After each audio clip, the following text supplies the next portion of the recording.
Steve Blank. I'm the editor and publisher of Blank Slate Media, and I would like to welcome everyone to our sit-down with Nassau County legislator Arnold Drucker, who is seeking re-election on the Democratic line in District, 16. 16. It was 16 or 18. 16. Against James Asmus, who is running on the Republican and conservative lines.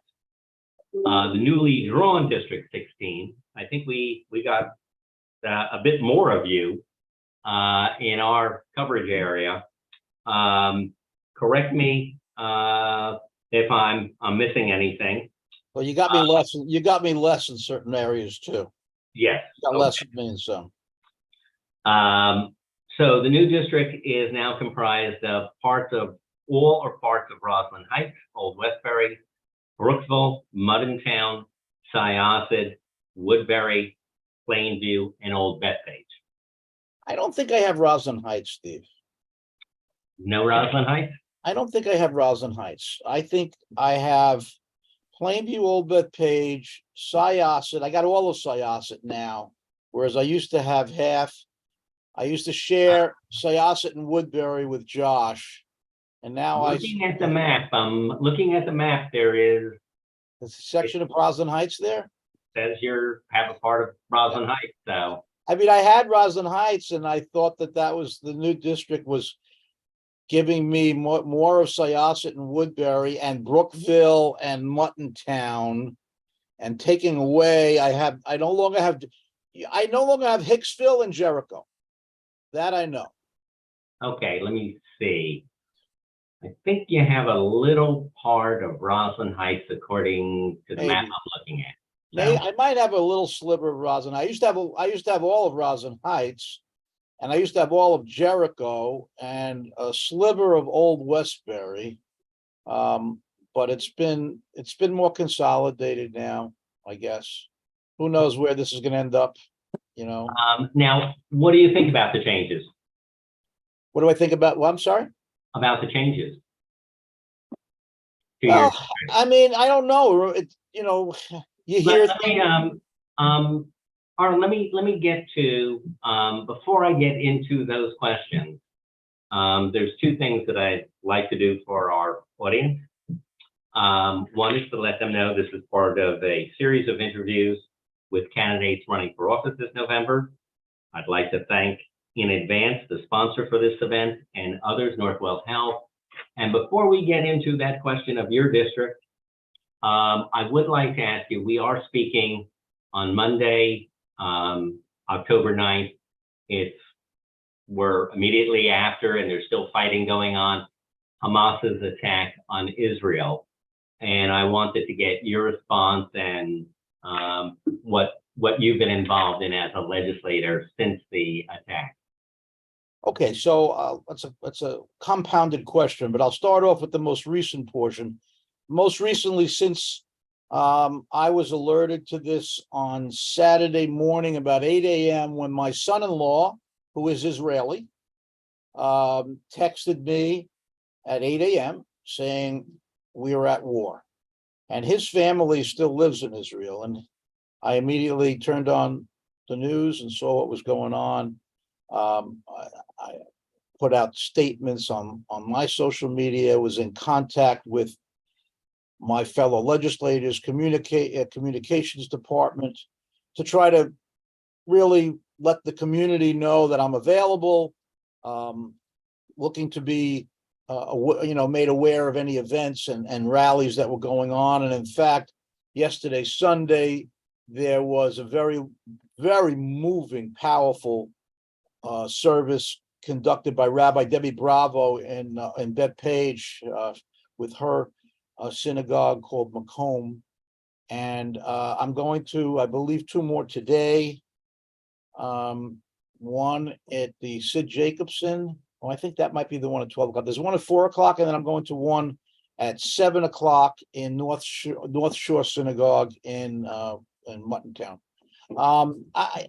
It's Steve. It's equal parts for me terrifying and infuriating. I've been involved in anti-Semitism now for well, my whole life. But as a legislator, 2 years ago, I filed legislation to form the Nassau County Anti-Semitism Task Force. I filed it. And then the county executive, it was passed, by the way, in a bipartisan measure. But when it was passed, the county executive, current county executive, took office and immediately changed it a little bit. He made it unwieldy. He made it like, so instead of we had 5 community members for each legislator. We had 3 legislators, 4 legislators. He made it like 18. He declared I was going to be the chair. It didn't matter who was the chair, but he assumed the chair position. And but it doesn't really matter. We've conducted a lot of meetings in the past year and a half. I've been heavily involved in that. We go to the school districts. We've had meetings with superintendents of 6 or 8 different school districts all at the same time. We've had a public hearing where we invite students from various school districts to come in and talk about the anti-Semitism they're experiencing in their own schools, which was shocking. I mean, they were telling us, students in school districts like East Meadow, Plainview, that they're seeing anti-Semitism things written in the bathrooms. They're overhearing people talk. Social media, forget about social media, what they see on social media. So I've been very much involved in that. And so I look at what's happening in Israel as really kind of the pinnacle or the culmination of the boiling over of anti-Semitism, the rhetoric and the hate acts that have been going on in this country now, and even in our communities here in Nassau County. It's been bubbling up. And you know, you can say, well, what happens in Israel or the Middle East doesn't correlate to what's happening here, but it does. It does. The language, the ability to be able to express the hatred to Jews, and the radicalization of these terrorist organizations. That's what I find so terrifying, because it can gain steam throughout the world.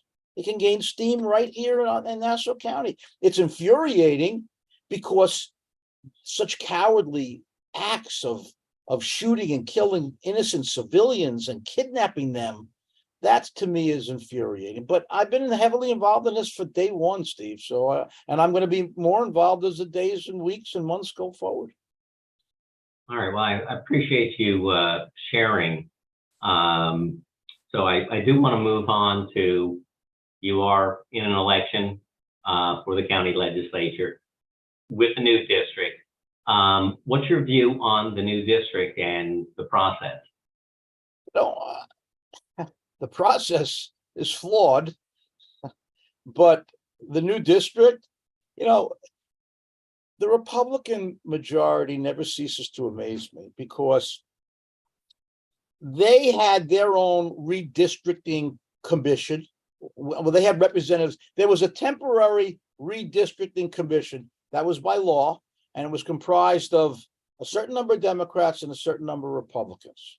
So we hired these experts, lawyers, election experts, election law experts, community people, very smart people. And they met over the course of a year, and then they put forward their map that they felt was in compliance with all of the criteria, the John Lewis Voting Rights Act, the New York State Supreme Court of Appeals decision on voting on maps. And there's like 7 criteria. But anyway, our experts showed us, we had meetings, and they went through it point by point to show how we were in compliance, and they had a new map drawn. Well, the Republicans, the commission never reached an agreement. So then it became up to the legislature to decide. So the Republicans came up with 5 iterations of their map. They kept changing them. And it was almost comical, Steve, because one of them, the 4th map, they adopted the 5th try. The 4th one, they thought they were going to be slick, and they tried specifically and boldly to push me out of my own district. So they said that I live in a community, a condominium community, and coincidentally, the line that they drew stopped at my doorstep. It's not at my doorstep in a condominium community.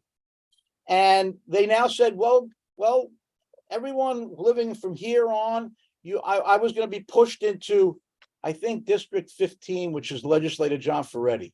And so now I would have, if I wanted to continue as a legislator, I would have to run against John Ferretti. And his district is comprised of Bethpage, Levittown, parts of Plain Edge. I mean, where there's like 0 Democrats, but, and then what they did was the bold part of it, Steve, was that they bisected Plainview and Old Bethpage. So they said, I now lived in Old Bethpage. My mailing address is Plainview. The community is called Country Point Plainview. Everything about it is Plainview. The school district is Plainview, Old Bethpage. Post office is Plainview, Old Bethpage. Libraries, everything is Plainview, Old Bethpage. What are you going to do about it, or what is being done? Is it obviously you've got the election is a month away. No. So they corrected it. The last version that they did was they pushed it back. They put it back. Okay. So now they said, not only, Arnie, are you back in your legislative district 16, but we're also going to give you all of Syosset, and Josh Lafazan is now out of his district. So where he lives is now in my district. And if he were to run, he'd have to run against his district 18 would now be much further north. So they did that to Josh. So you're asking me what I think is going to happen? Well, the Democratic Party and certain plaintiffs filed a lawsuit to declare these maps unconstitutional. But they filed it too late for this particular election. So we got to run on those maps now. What do I think is going to happen? I don't know, Steve. They tell me, oh, there are more registered Democrats now than there were previously. It remains to be seen. We tend to underperform, Steve, election after election, except some of the bigger presidential years. So if the Democrats, registered Democrats outnumber the registered Republicans, does it mean I automatically win? I don't think so. It depends on turnout. So we'll see. Well, let me ask you what you see as, aside from this, the most important issues that is facing you in the legislature. Well, the most pressing issues right now, we have a 200. Let's say the most important issue. That could be different, but go ahead. Hold on a second, because I just lost the video for you for some reason. I'm here. I don't know what's going on. Let me just. I don't know. Do you still hear me and see me? I hear and see you. So yeah, I gotta turn off my phone. Okay, sorry about that. The most important issues are, well, when I talked about constituents, taxes obviously is number one. And so we need to find a way to hold the line on taxes. When we had when Laura Curran was still county executive, we had a surplus, and she attempted to give it back to each and every taxpayer in Nassau County, $375, and she was going to utilize a lot of the money for that. When Blakeman was campaigning, he said that this is, my day one of office, I'm going to reduce taxes. I'm going to have a tax cut of $128 million. And that was going to be his first day. Well, it never happened. So we, as Democrats, we filed legislation to compel him to provide a tax cut. One of the reasons why our taxes are so high is our Department of Assessment is a rudderless ship adrift at sea. We don't have a competent, qualified assessor.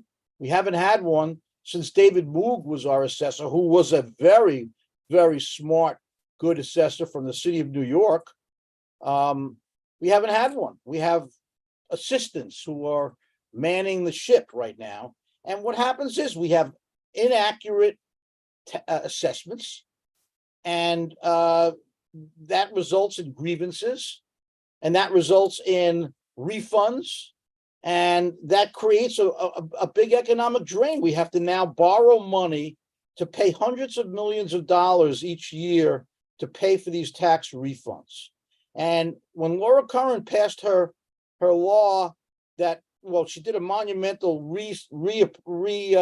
assessment of every single house in Nassau County, she unfroze the rolls, which were frozen for 10 years, which was completely ridiculous. It made it for an inaccurate, dysfunctional assessment system. So when she finally did that, there was a lot of sticker shock, because people now, after becoming used to grieving their taxes every year, and with a wink from some of these tax grievance firms getting their assessment reduced every year and having their houses assessed for half of what they were really worth, now they're getting sticker shock when they're seeing what the house is really worth. And so what the upshot of all of this is, we're now getting to have a more accurate tax roll. And with an accurate tax roll, the county will be in better financial standing. We won't have to raise taxes. Our school districts will be in a better position too, so that they don't have to raise taxes. But the problem is that the assessment department is understaffed. They can't get the work out. The challenges take forever till they're decided, and then you have to give the money back to people. Well, you have a situation where, I mean, in addition to Laura Curran did the reassessment, there was the sticker shock. So people still were not going to be paying what they rightfully owed based on the assessed value of their home. It was phased in. It was phased in over 5 years, and she stopped it after 2 years. Who stopped it? Laura Curran froze the rolls after. No, she did it for 1 year during COVID. Okay. She did it the year, and on her way out, she froze it again. But it was still in the height of COVID. Okay, this is the assessment system you have, is based on property taxes and values. So now so she did stop it. And now all of those people, when the people who assessed, the people who challenged, who grieved their taxes usually were reduced. Those who didn't then had to make it up, because the amount that you're raising through property tax is exactly the same. Yep. It's the question of how much an individual taxpayer, and that's based on the assessed value of their home.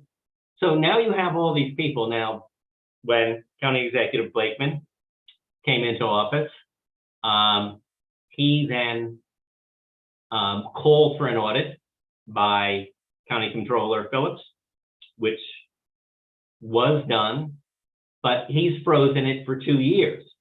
So since 2010 through 2014, 15, there'll have been 2 assessments.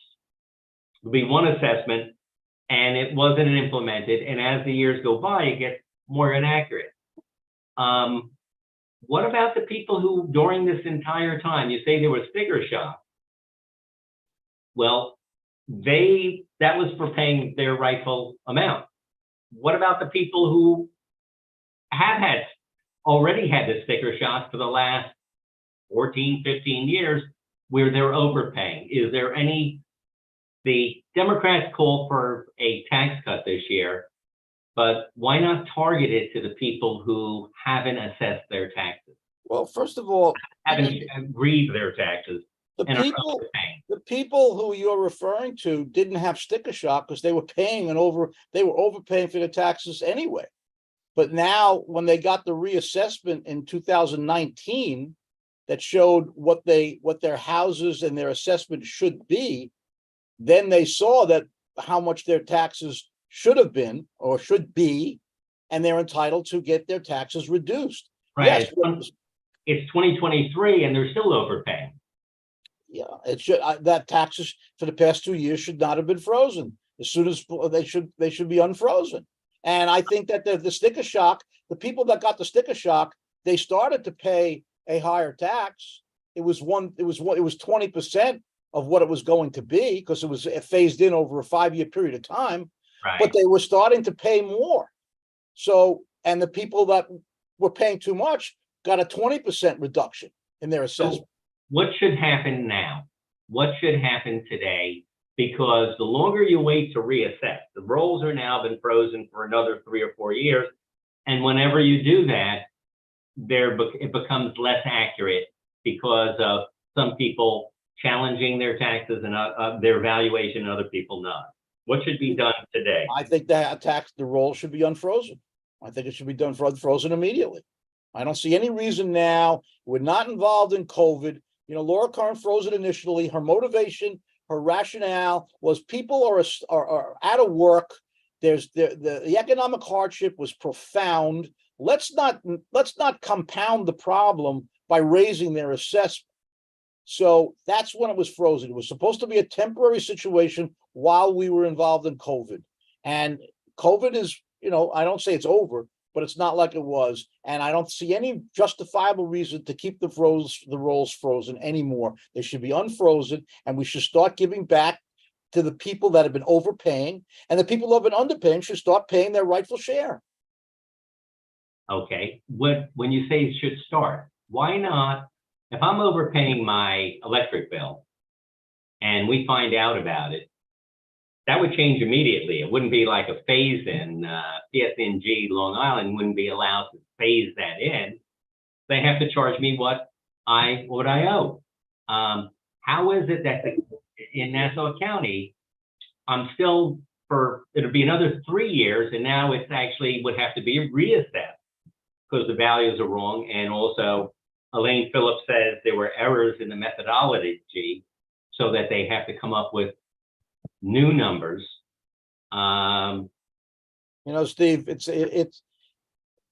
the fix is the fix, first of all, should be to unfreeze the rolls. You can't do it immediately, Steve, because first of all, I would like the minority caucus would love to unfreeze the rolls, but with a minority. So the Republicans who are beholden to this tax grievance firms and get millions and millions of dollars in donations from them, they're not in a rush to unfreeze the rolls. They're happy with an inaccurate tax roll, in my opinion. But when the idea came to cut taxes, when the budget came in the 128 million, there was nothing in the response from the minority caucus saying, "Hey, wait a minute. Forget about, number one, the county executive said that he's not raising taxes. For those who don't grieve, their taxes were in effect raised. Why not say something about it then?" Instead, it was, let's cut taxes. And it sounded as like, let's cut taxes across the board, which does nothing to sort of rebalance the payments. Nothing was said about the assessments. Listen, we can only fight the battles that we have a shot at winning, Steve.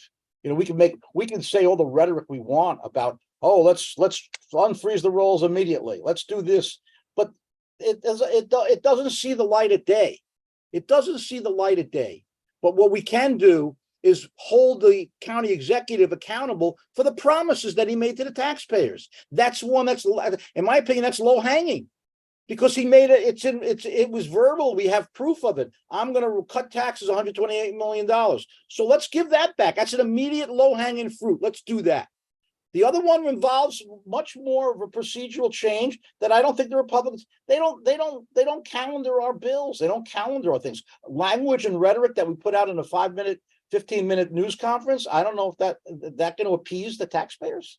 I don't know. Let me ask you this when you talk about, okay, you need the majority. Based on what the Republicans came up with, there are now 12 districts where there are more registered Democrats than Republicans. There are 7 districts where more Republicans. Theoretically, that indicates that if everything else holds, you have an advantage in 12 of those districts. What do you think about the chances of Democrats winning those 12 seats, or at least the majority of the 19? I think it looks good on paper, Steve. I don't see it playing out at the polls. I think prior to this map, there were 12 Republican seats held. Are you saying that the data shows that every single one of those 12 seats held by Republicans, the Republicans out-registered the Democrats? I don't think that's true. I don't think that 12 of those seats that are held by Republicans, they were Republicans out-registered Democrats. But the Democrats out-registered Republicans in some of those districts too. I mean, we look at the numbers. And the Democrats have a 400,000 to 300,000 edge. Absolutely. In Nassau County. So in theory, and when we look at the numbers, it indicated that there were now 12 districts where there were more registered Democrats. You know, what do you think of the chances? Let's just leave it at that. What do you think of the chances of the Democrats winning, and if of winning the majority? And if you don't think that they're going to win the majority, why not? I think we have a better chance now to pick up at least 3 seats than we ever had. I think in my 7 years, I think we have a better chance now. I think the Long Beach seat held by Denise Ford, I think we have a good shot there. I really do. I think the seat that Jake Shiner is running in, I think we have a good shot there. You know, I'm going to give you a little anecdote, Steve. But why do you think? But let me ask you this: you've had the majority of registered Democrats. Now, at least on paper, you have an advantage. Why wouldn't the Democrats get the advantage? What is it that's preventing would prevent the Democrats from gaining the majority in the county legislature and enacting some of the things that you say you can't do right now? Well, you want to get into the mentality of voters, and the data and historically will show you that Democrats underperform many year election after election, unless it's a presidential election or a Senate or a gubernatorial race. Democrats are not as motivated. Let me give you a little anecdote, Steve. I'm walking with someone a couple of weeks ago in my district, and I knock on a door. And the guy is very pleasant. I'm talking to him. I told him he knows who I am. He said, Arnie, I work for the town of Oyster Bay. I can't vote for you. I said, well, because he says, I like you. I would vote for you, but I can't vote for you. I said, well, why not? You go into the voting booth. You can, how are they going to know? You put down, you vote for who you want to vote for. How are they going to? He says, Arnie, I don't know. I can't take that chance. I can't take that chance. I said, so are you saying the fact that, say, in the town of Hempstead, which the Republicans had control for 100 years and have been in charge of hiring for 100 years, and in Oyster Bay, I don't know the numbers there, but it's been a while since I'm sure the Democrats, if they ever were in charge, is that, do you think, determining do you think that's a major factor? They've said that the Nassau County Republican Party is one of the last big political machines, big city political machines. Is that what's taking place? I think it's in play. I think it's in play. I think that, Republican registered voters vote out of obligation and out of fear. Democrats, maybe I'll do it this year, maybe I won't. It's not such a big deal. Greg Carmen, who was the deputy town supervisor in Oyster Bay, he's Saladino's number 2. He sent out a letter. I don't know if I'm sure you might be aware of it, because we in the legislature sent letters to the Attorney General, the guy, have him removed. Oh my God. He sent out a letter because he's also the head of the Republican committee in Farmingdale. So he sent a letter to all of the people in that committee, hundreds of people, with a suggested list of donations. And then on the bottom of the letter, it says, by the way, your promotions are tied to your donation. And it was just brazen and bold. And we called them out on it.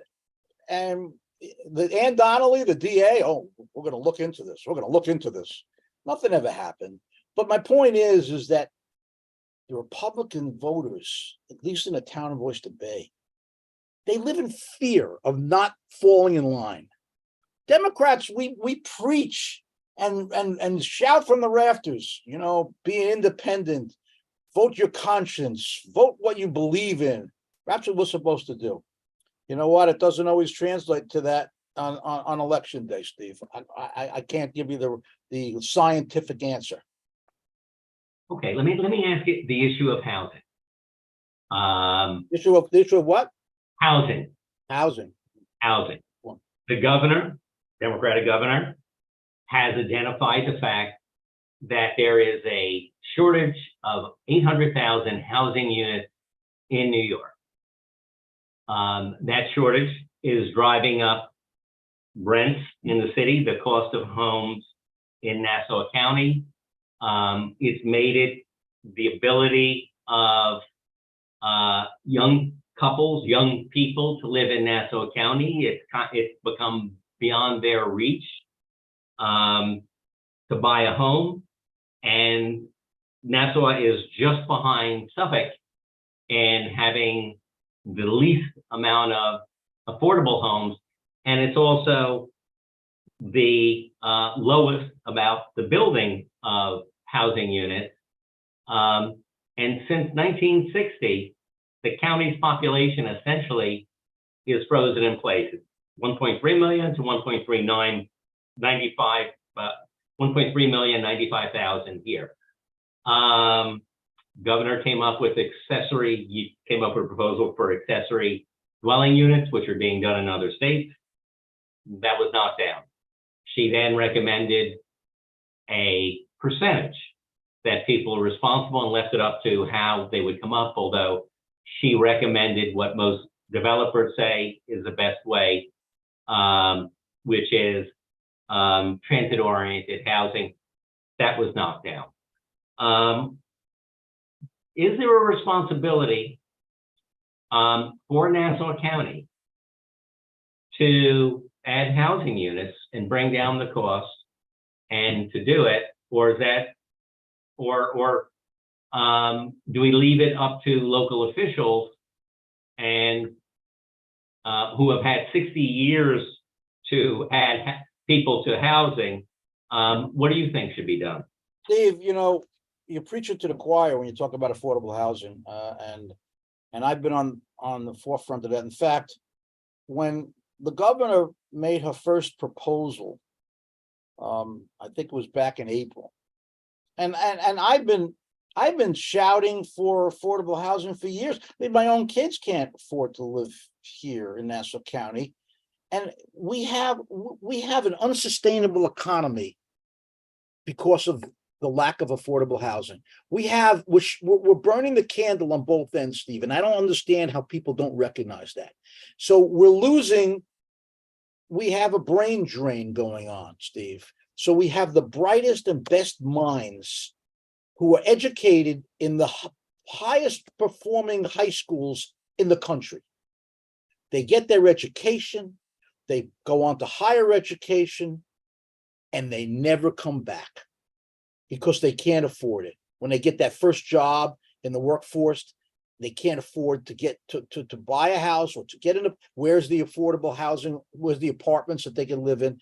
So we have a brain drain going on. So you got young people who are not coming back.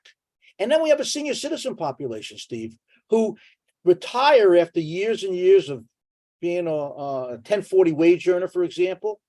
They collect that pension and Social Security, and they say, hey, I want to downsize, but I can't really afford to do it here in Nassau County. I'm going to take my pension and my Social Security, and I'm going to get a much bigger bang for my buck down in North Carolina or places like that. So we're losing population on both ends that's going to make it's going to affect our downtowns. It's going to affect small businesses. It's going to affect our schools. And we have an unsustainable future here unless we do something. Governor Hochul started the conversation officially. And, there was a rally in Garden City. I'll never forget, back in, I guess it was like April. I remember it was really a cold day. And I went to the rally to stand there and give my opinion on, we need to do something. We need to have this conversation. And, I was soundly criticized, and not one of my colleagues on the legislature went, and they said, Arnie, that was very brave of you to do that. Why? Why is it brave of me to talk about the need to do affordable housing? Because you know what they were saying? Oh, the social media was saying, oh, Arnie Drucker, even my opponent, oh, Arnie Drucker wants to increase the density of population. What he's not saying, if you read between the lines, is he wants to make Plainview and Old Bethpage and Syosset like Brooklyn, like the Bronx. And what is that, Steve? It's just abject racism. They don't want the Black and brown community coming to the town of Oyster Bay. And that was what I find abhorrent.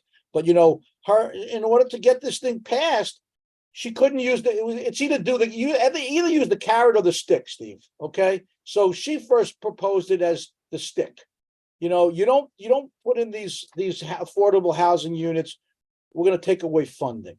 And we want to overtake the town's zoning rights. Well, that didn't fly, and I understand that. So now you use the carrot instead. She's modified it. Give more aid, give more grants, give more funding to the towns if they do that. Steve, I recently read an article. Other than a county in Ohio, Nassau County has the most onerous, burdensome zoning laws in the nation. And that's your reason. They don't want to change. They don't want to recognize and accept the change in demographics and the diversification of our communities. They don't want to accept it. So, but you seem to be, you just mentioned it, in the town of North Hempstead, where the opposition was particularly vocal. Right.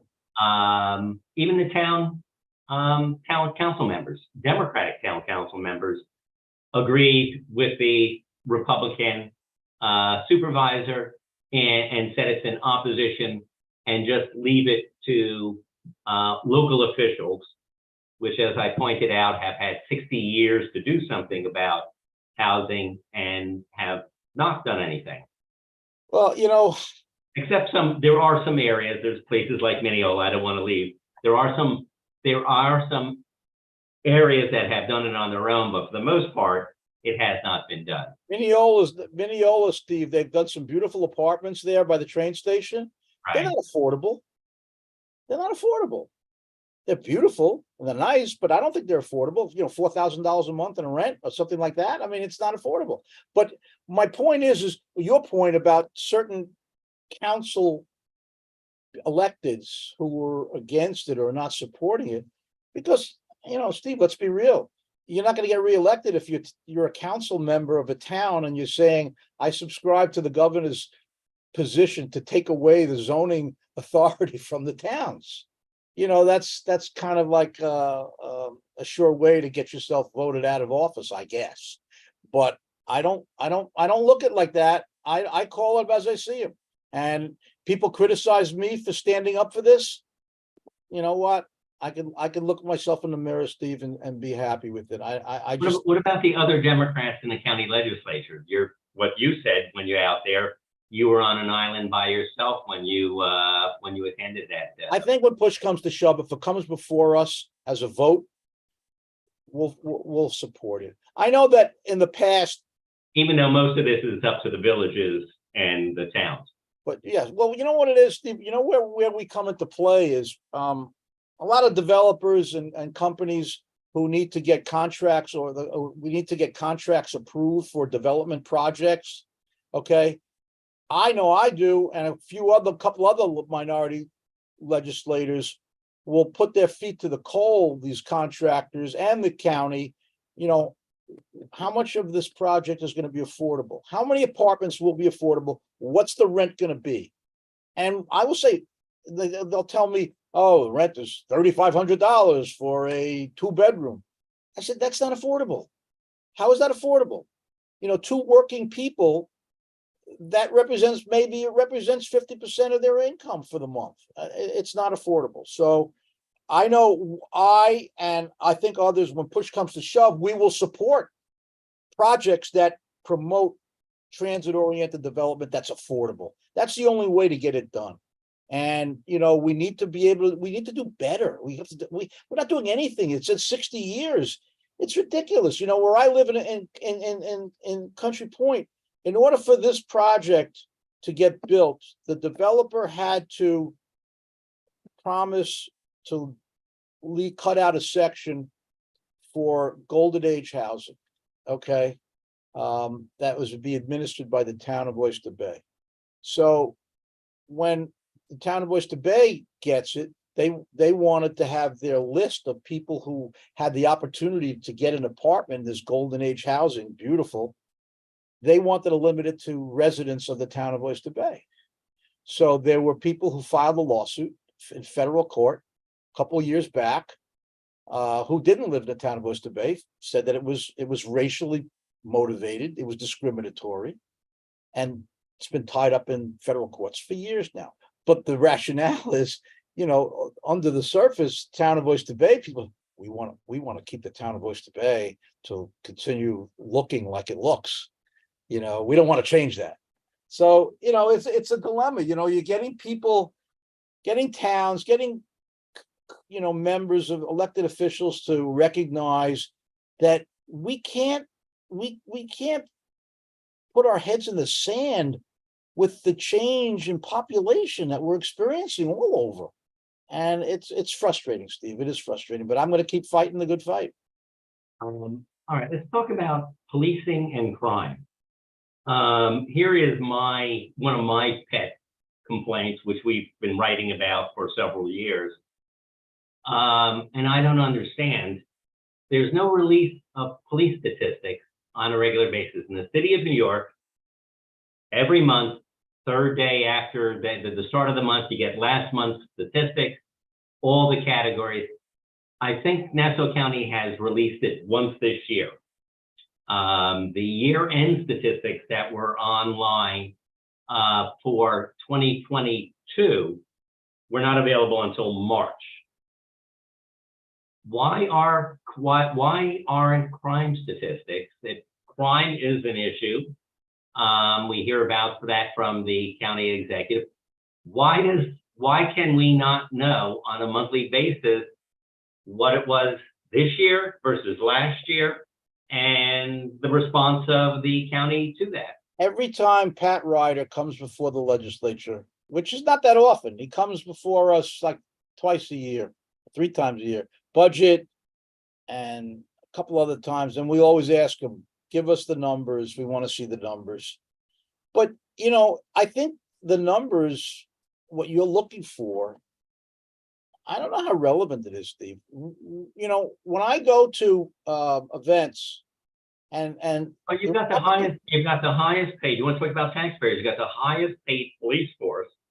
They have the best retirement benefits. So we're spending a lot of money. Yeah, but you're talking about crime. Where's the crime? There's no crime.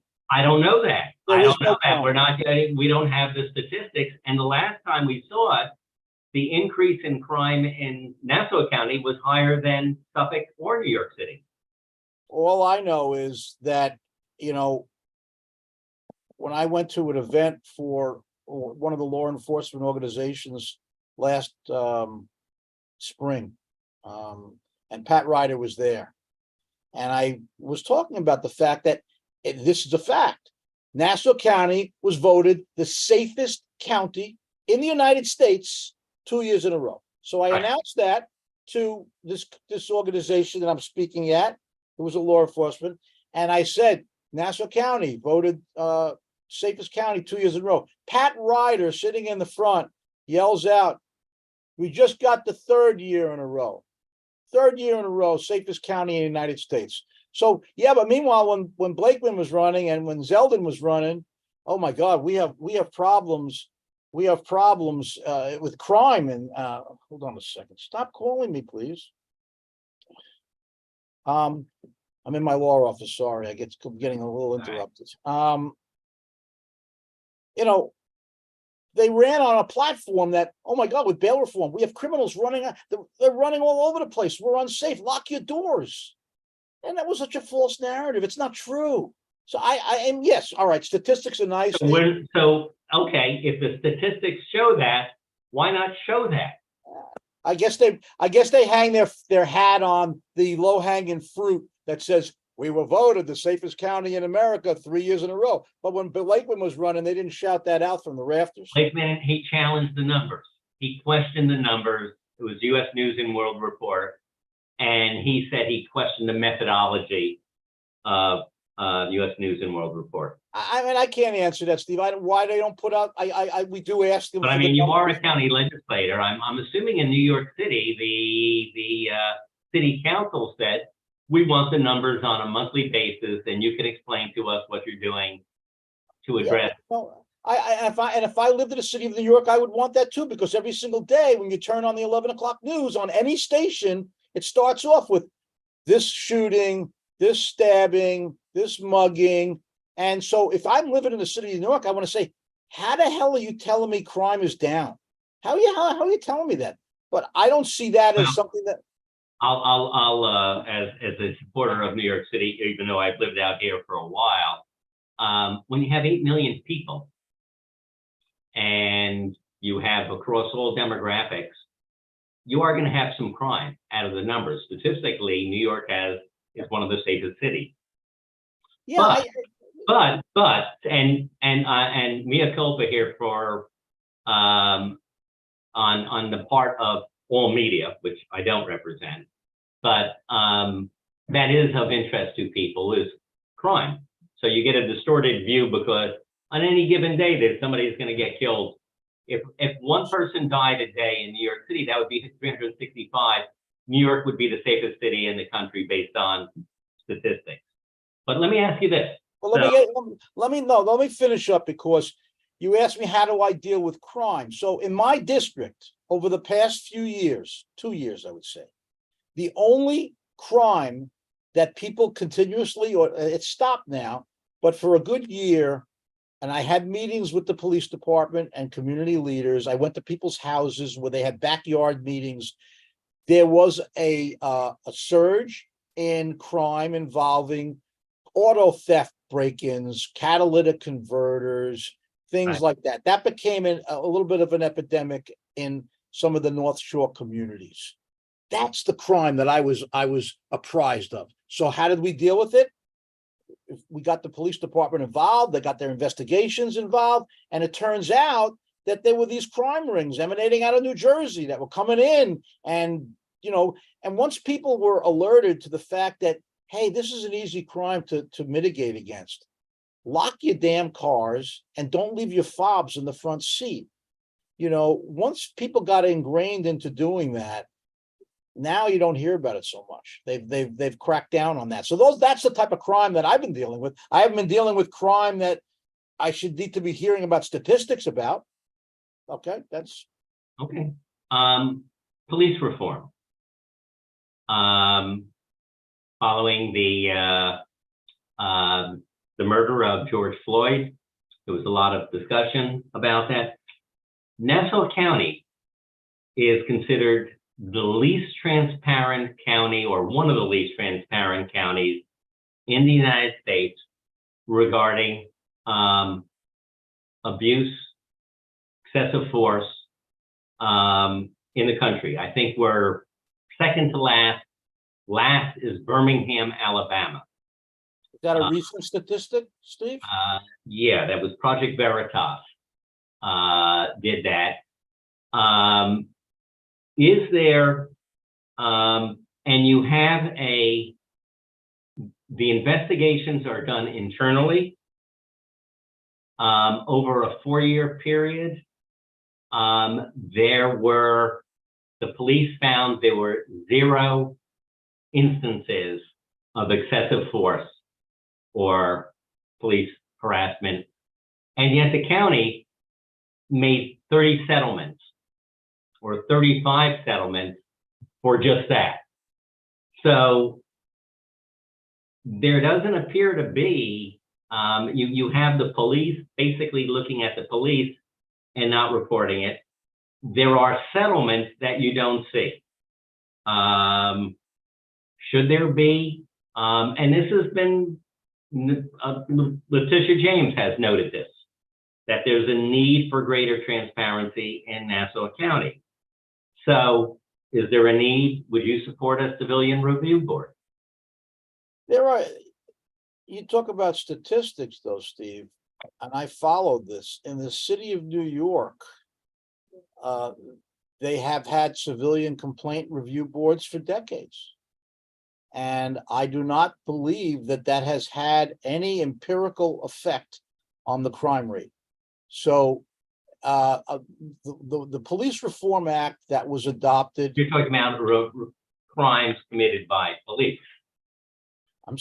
Yes, but I'm saying is the complaints of abuse and excessive force that in the city of New York come before the Civilian Complaint Review, the CCRBs. I don't think it's. I think it's more window dressing a lot of times. Well, when they have their own ability to investigate. The city law department releases statistics of how much is paid out. Unlike Nassau County, we don't know. We don't know whether the police are doing a good job or a bad job. We do know that there are, when New York ended qualified immunity for police in the city, the police said that the police were being more careful, that there were fewer instances that it did actually change behavior.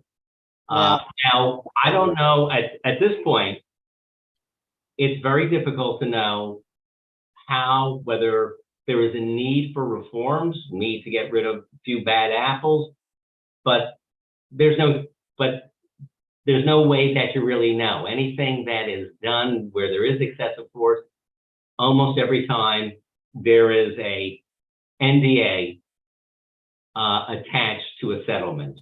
So we don't know whether the police are doing a good job and a bad job.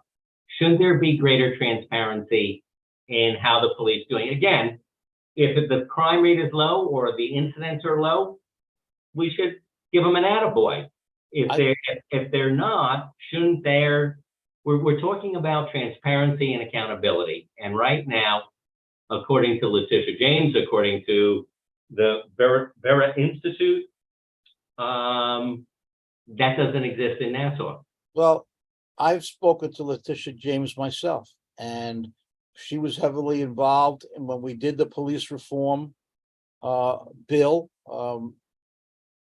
changes a couple of years ago, and we were satisfied that her ability to provide the oversight against excessive force that resulted in injuries would be adequate. And Ann Donnelly, at that time, at that time it was still Madeline Singus, I believe. We were satisfied that her office would provide the necessary oversight when there were these egregious cases. And with the opening of the state-of-the-art police training center and going over with the police department on many occasions, their emphasis and the commitment from Patrick Ryder to increase better training in terms of crowd control and interference with large scale rallies and how they engage and how they interact with the community. And I think that there was substantial efforts made to improve in that regard. You want to hang your hat on the statistics. I'm not hearing that it's a problem, Steve. I mean, you say that. So you had three Nassau County legislators, all Democrats: Kevon Abrahams, Celia Bonneau, Carrie Szilagyi, all people of color, all Democrats, went to Letitia James after the county legislature approved Curran's plan, seeking assistance from the state, which she turned them down She said that they, in a letter that was sent to them, acknowledged the benefits of establishing remote office, criticized the county for not including meaningful checks on law enforcement, said she lacked the necessary funding to establish a remote oversight office, but added it is our firm intention that the office gives special scrutiny to those jurisdictions where local accountability and formal oversight is lacking, and that certainly includes Nassau County. Right, but so to your point, because those three communities that have very large minority communities, because those communities experience an excessive amount of policing, does that mean that every other district on the legislature has to fall in line with that? If your particular district is not experiencing that problem? It's not by district. We're talking about the Nassau County Police Department. They police everywhere. Well, because there's different experiences in different districts and different communities. Those Okay, legislators. but if you had numbers, then we'd know that. If you released the reports, we could know that, and maybe that's the case, and maybe, again, they may be doing fine. Those But it's always an issue, and, I guess, there seems to be a difference between the minority members of the Democratic caucus and the white members. Absolutely. And I remember that particular letter. And I had a problem with it because the letter was sent without any input from the other four legislators who were not minorities. So I had a problem saying, well, now you're creating a real racial division within the caucus. And that was a big problem. And I still think it's a problem because that wasn't the only example of things that were done by those three legislators intending to be representative of the whole caucus. And it's not. You know what, Steve, you and I can talk about this till the cows come home, but if my community is not telling me, Arnie, we are experiencing, and what are you doing about the excessive policing that's occurring here in Plainview, Old Bethpage, Syosset, Woodbury? How come you're not doing anything about it? I never heard one thing about that. So what am I supposed to do? I now have to go out and say, I want this changed if it's not something that's endemic in my community? I think there are efforts, there's compromises that were made. I think changes were affected by the police department. It remains to be seen. Maybe to your point, if we get the data, we can assess whether or not they're doing a good job or not. Okay. Okay. We're talking about housing. There is the question of housing of migrants. New York City, we know what the situation is. There are more than 100,000 migrants, mostly people seeking asylum, therefore are here legally. They are prohibited under federal law from getting a job for 6 months.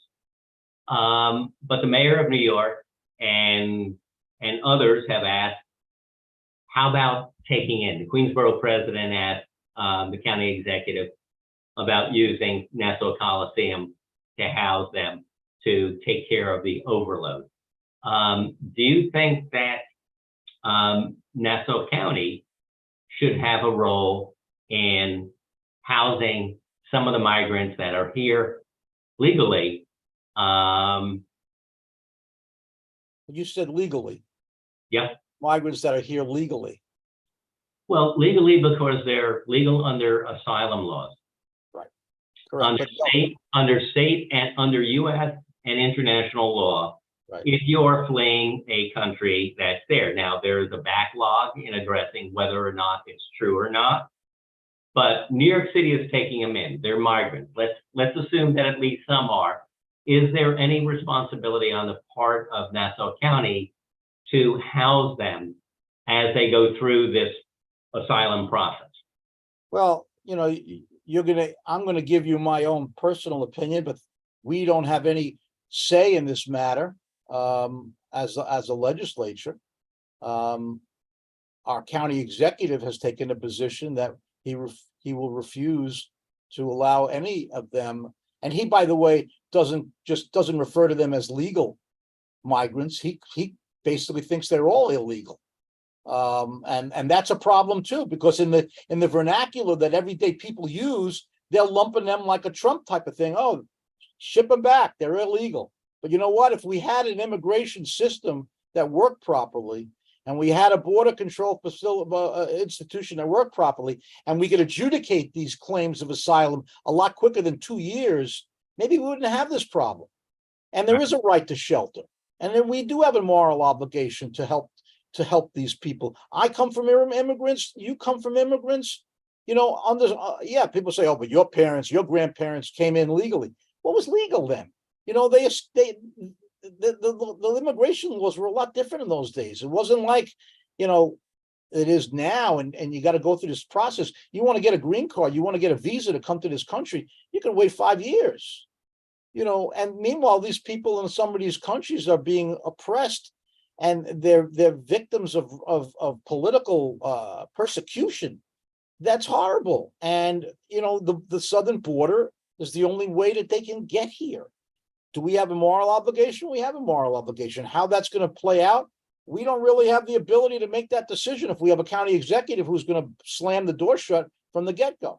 But would you support if he brought them in and said, okay, we'll use Nassau Coliseum or some similar location where they could be housed? I'd have to see how that's going to work. I would support it if we knew, is it a temporary measure? How long will it be used for? And it has to be concomitant with changes in the system. I mean, if you're going to take 10,000 and put them in the Coliseum where they stay for 2 years, you know, that's not what I consider a viable response. So there has to be, on both sides, on all sides, there has to be some work done to get to a certain point. There has to be a pathway here. And one of the pathways is give them work permits. Let them start to work. Let them contribute to our economy. You know, that's one way to get it going. Okay, but they're coming to New York. Should Nassau County, Westchester County, Suffolk County share the burden with New York City for their housing? If it's something that does not impact the day-to-day lives of our residents, yes, I do believe that. I do believe that. Okay. Preparation for climate change.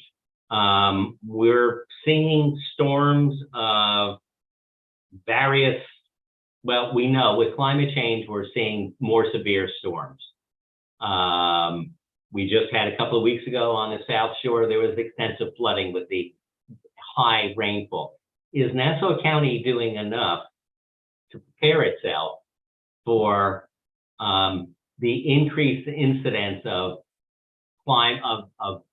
rain, storms, windstorms here? The answer is no, Steve. And it's scary because the fact that we're not recognizing the absolute emergency to make some infrastructure improvements, you know, we're seeing evidence of it, and we have the money to do it now.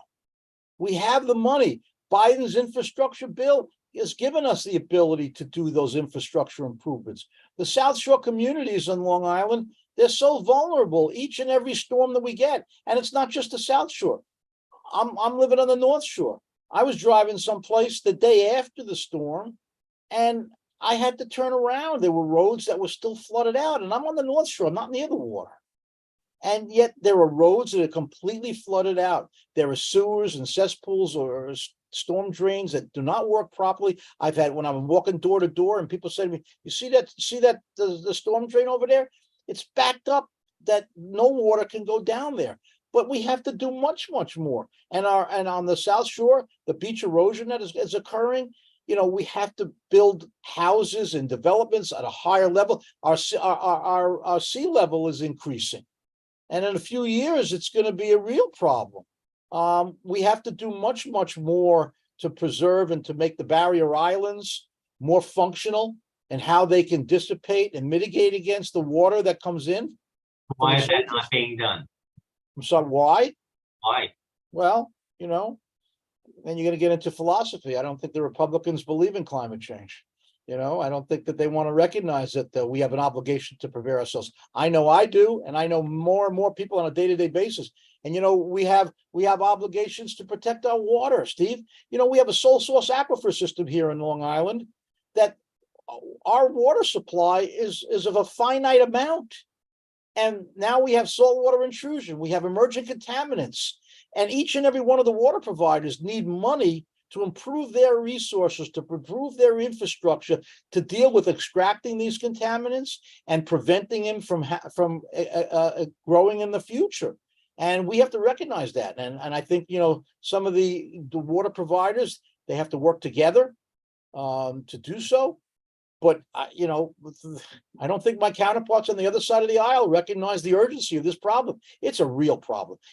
Blakeman, when he went on TV before the storm, stay home and don't get out on the roads. Was he saying anything like, maybe we need to start talking about how we can protect and mitigate against these storms on the South Shore communities, and doing more on the barrier islands and increasing the marshlands, things like that. All right, opioids and fentanyl. How do you think the county is doing in terms of responding to opioids? It gets back to we have opioid settlement money. We have $150 million that's coming our way. And it's earmarked specifically for, treatment, recovery, rehabilitation, education. And I think Blakeman had a big press conference where he doled out $10 million. $10 million. We got a lot more. We have to do much, much more to equip some of these great nonprofits. We have Family and Children's Association. We have what's the name of the one in Hicksville? CD something. All of a sudden now that the name escapes me, I'm getting senior moments. But there's a big organization, something guidance in Hicksville. These organizations are equipped. They're doing amazing work at getting out and dealing with it and helping people in recovery and treatment. We have so much more to do, and we're not doing enough. He gave out $10 million we're going to give $150 million. We have to do much, much more. What's holding up the expenditure of the money? I'm sorry? What's holding up the expenditure of putting out the money to groups that can do something about it? The administration. They have to be the one to come and do so. It's in the administration's budget. They have it. So do it. Do something with it. We filed a bill to mandate fentanyl strips to go with every sort of Narcan kit that's given out. Why isn't there more pressure? I mean, because opioid addiction seems to cross all demographic lines, all political lines. Yes. It's a problem for everybody. So yes. why aren't the Republican majority pushing harder to get more opportunities for treatment? I'm gonna look out for your next interview with one of my Republican counterparts and hear the answer to that question. I don't know, but we want an answer. We want it to be done. We will support any initiative to give more money for opioid treatment. Okay. Sands Las Vegas. Did you Sands Las Vegas? Oh, yeah. You approved that? I did. Okay. Well, wait, I didn't. There's a little bit of a misnomer here. We approved the assignment of the lease. Right. That's all we did. Now, if they get the license, then they'll have a casino. If they first have to get past the town of Hempstead, because there's a change in zoning in the town of Hempstead. But what we did was we passed the assignment of the lease. You're going to ask me about my thoughts on a casino, and I thought long and hard about it, Steve. And every decision you have, there are pros and there are cons. The pros outweigh the cons by a lot. 850,000 jobs. That's transformative. It's generational. How do you turn that away? $200 million a year that's transformative. That's generational in the county budget. And the opportunity for a reverse pipeline between like Nassau Community College and a projected casino in terms of jobs, creation of jobs and education, going back and forth for hospitality, for all kinds of things, management, food service. I think it's an opportunity that can be transformative. It will be a boon to Nassau County's economy, and the school districts, even the surrounding school districts, are going to have an infusion of capital they would never have had. So I support it. I do. Okay. Let me add, you're a lawyer.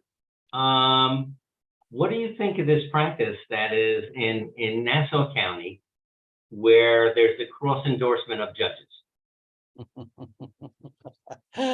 The state says that these judges in the county are supposed to be decided on by the electorate.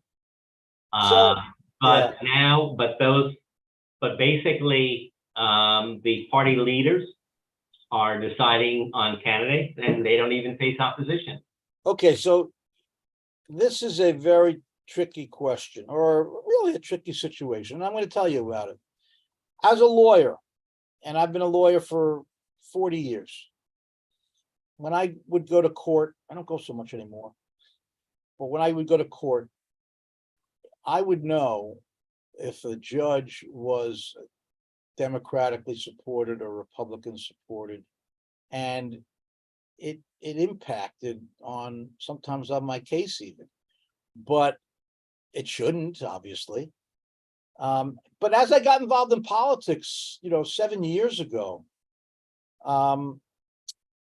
when you have a judicial candidate who is running and they are on a particular line, the Republican line or the Democratic line, then they have to establish relationships and political favors to the people who put them in that position.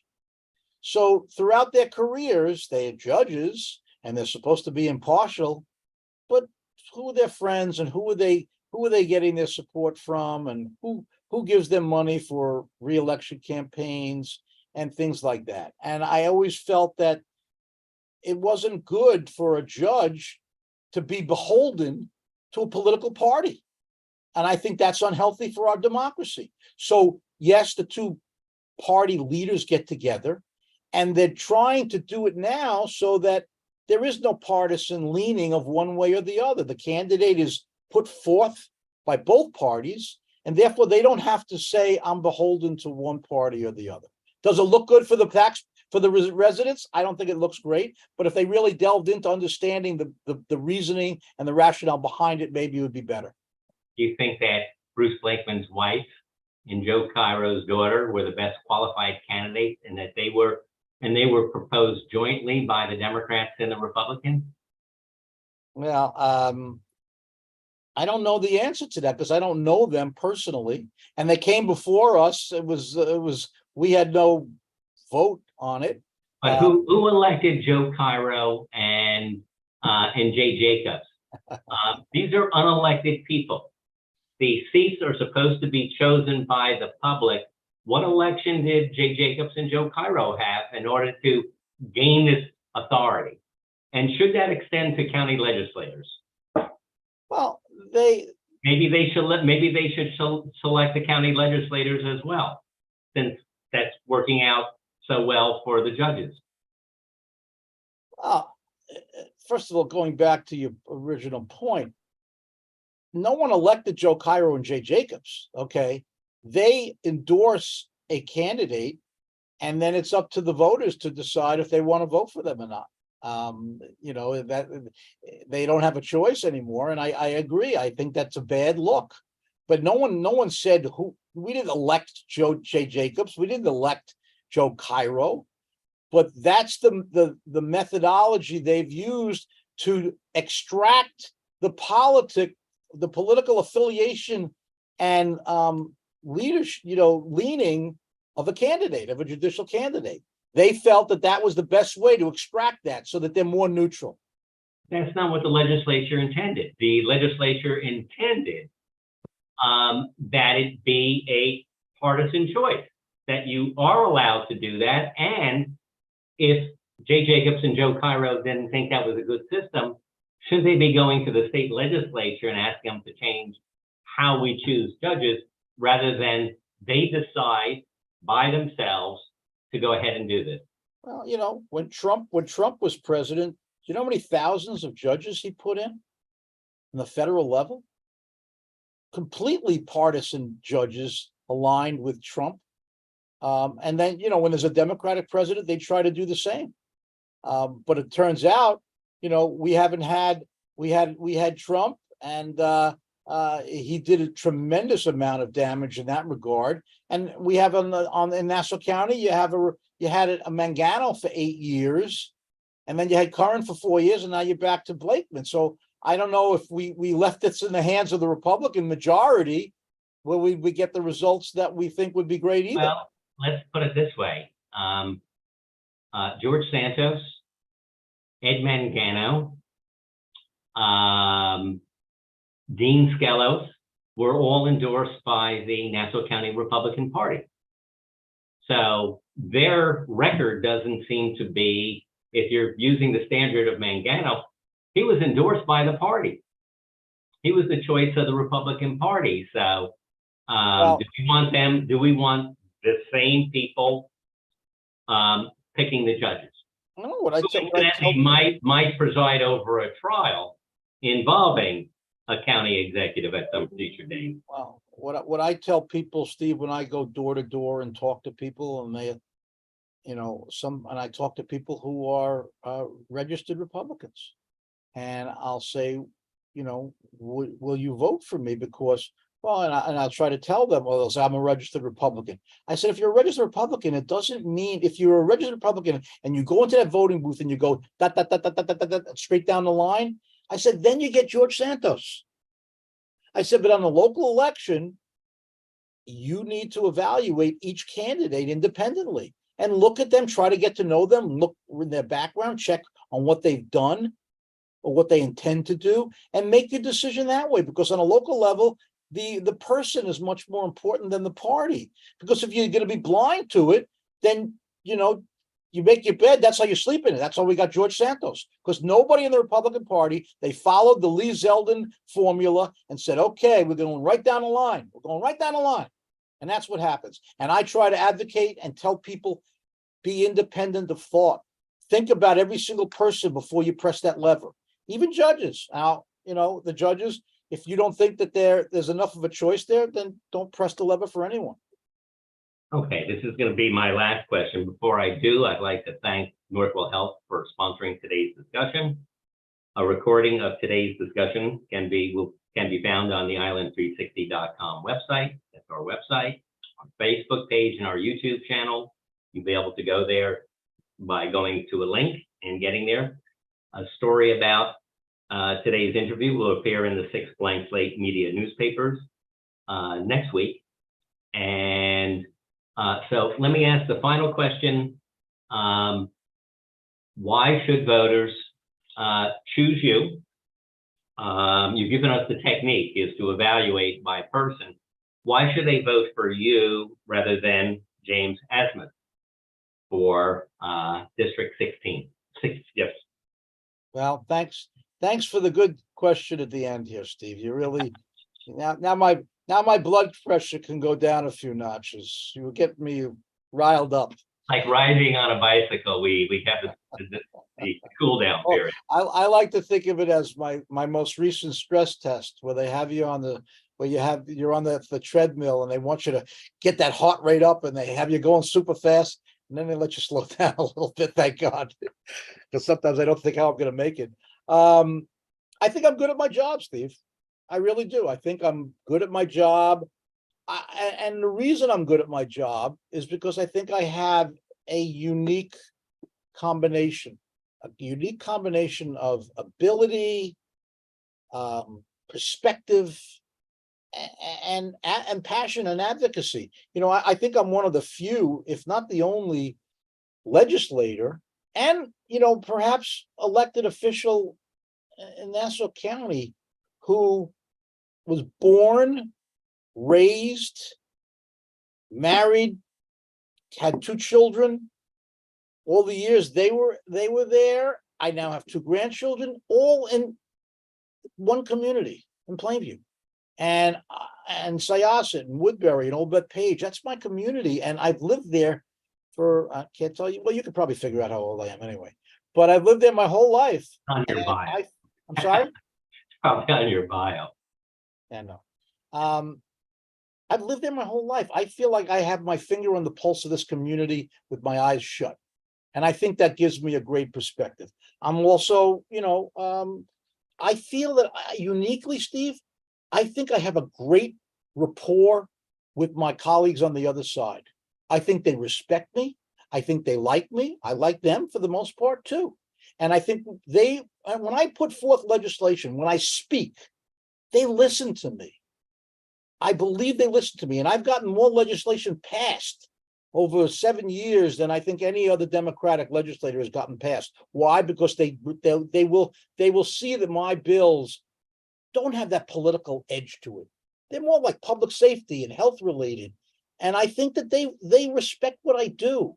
And I think that really goes a long way in terms of my effectiveness as a legislator. And I think also my legal background helps, Steve. I think having a legal background for 40 years, it allows me to ask the right questions. It allows me to examine things from a different light when things come before us in the administration, contracts and departmental changes and policy changes. I feel like I can look at it from a different lens. And I think that helps me help my residents, my constituents. Okay, well, my thanks again for Nassau County Legislator Arnold Drucker for taking the time and sitting down with us and sharing his views. Thank you very much,